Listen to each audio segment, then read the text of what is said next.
inflatable heat shields will work. And the great thing about inflatable heat shields is they work best with light cargoes. 225 kilos is a very light cargo. So you're covered. You don't need a capsule. It's convenient. The one thing it allows you to do is it allows you to go to the bathroom in relative comfort. Relative is the key word. Okay, show of hands. Who of you wants to go to the moon in abject misery? The option is not going to the moon at all.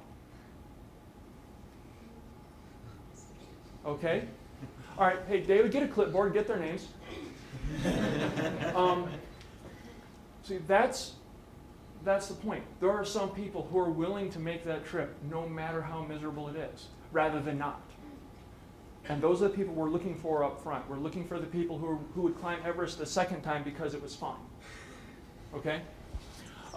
So that's kind of the thinking behind this, because what this gives us is a 1,200-pound lander, not a 17-ton lander, which is what the LEM weighed. So, and you know the real numbers, so check me if I'm wrong on those. You look at me? Yeah, you. The build crew, we're going to send 3 people. And then they are going to build this thing. And it's an inflatable structure. Those of you who are talking about temporary structures, you could take this outpost, peg it out like a tent, inflate it, and now you have your emergency shelter. There's something we can do right here, right now with it. This just gives you some quick numbers across of how we think we can pull off lightening it up this much. Using Surveyor 3 as our kind of our baseline for getting the hardware down. I'll let you get that one later. What the basic idea is we're taking the needs, the mission of the 60s using today's technology. Usually I've got my cell phone in my pocket. My BlackBerry has more computing horsepower than all of Apollo did. I'm trying to leverage that kind of technology into something that we can use today, using stuff like this.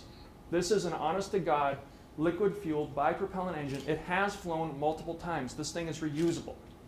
You can see where it's actually got scorch marks inside it. Now, because of customs, and I didn't want to deal with all the ITAR or not, it's actually not ITAR worried, but I just didn't want to have to deal with customs. We had to take the bell off. We had to take the igniters off. But this is a real engine. This is actually flown. I've got video of this thing flying. Okay?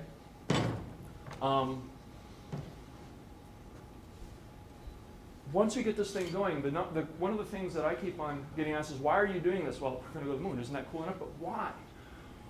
For me, a big part is education. I want to show y'all, and yes, I did spend a bunch of my life living in the South, American South. I want to show you that there is a future in science and engineering, that space is cool, and you will have a chance to be involved in it if you go to school, study hard, get good grades. Did I say that twice?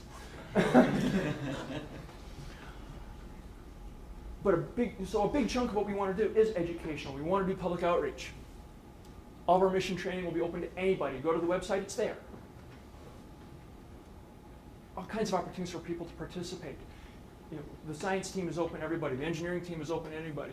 I don't care how old you are. I don't care what color you are. I don't care where you come from. The only thing I want to know is, how good are you at what you do? If you're good enough, you get to help. That's all there is to it. We're trying to develop classroom aids, teachers training, all these sorts of things to bring education to everybody.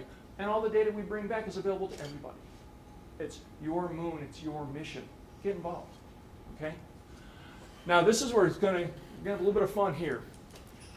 We're going to do a lot of contests. We're going to do a lot of contests. We're going to do a lot of rovers. We're going to bring back samples for students. We're going to give away 1 sample per grade group per continent.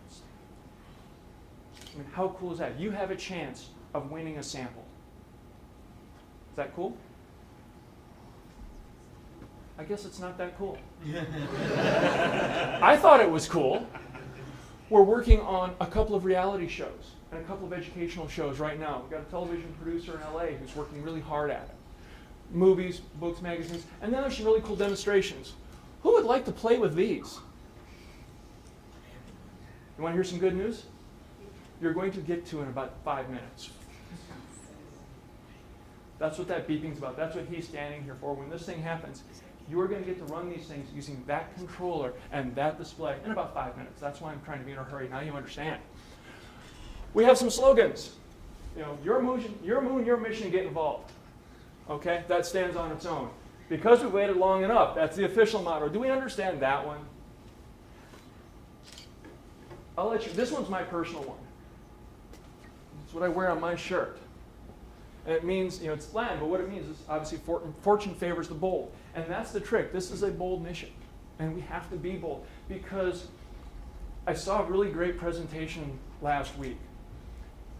And to get your attention, we need to do epic things.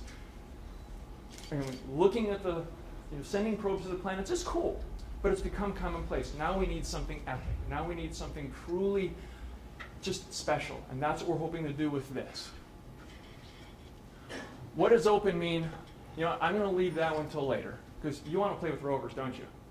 Okay. I'm going to come back to this slide after we get to the rovers. I'm going to get to this slide. You don't care about businesses, do you? Okay, now this is something that's interesting.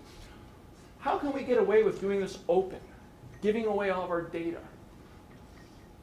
Well, because we've got different victory conditions than most of us. We say we want to get to the moon, but that's not our victory condition. It's if we make a significant contribution to putting blueprints or hardware on the moon, then we won. Okay? If any of our hardware gets there, we're done. We won. If there's a large interest in science and engineering and technology and so on, I hear STEM is falling out of favor now, happens in students of any age, from kindergarten to postdoc, we won. If we have fun, we won. So that's how we can get away with this. If we get to land on the moon, that's the best. But if we get to do any of these things, we still win. Here's the time frame. Why do we think, or how are we going to do 5 to 7 years? First off, our year zero is when we raise $5 million in funding. That could happen literally any day. Okay? By year 3, we'll have done orbital testing on most of our flight hardware. That includes the reentry system. We'll do some orbital testing of the lander, our launch vehicle, so on. Most of this tech is off the shelf. Okay, we can launch on a Falcon 9. And I know that hasn't really delivered the cargo yet, but based on their track record, I don't think that's going to be an issue. The first spring after all those orbital testing is done, and I mean lunar spring, is when we launch our scout classes. Year 4 plus 3 months is when we launch our sample returns. We need to do that all in the spring. So we're going to the lunar south pole is our intention right now. So we've got kind of a 6-month window to play with. Then our first manned mission is the first spring at our chosen landing site. Build came almost immediately afterwards.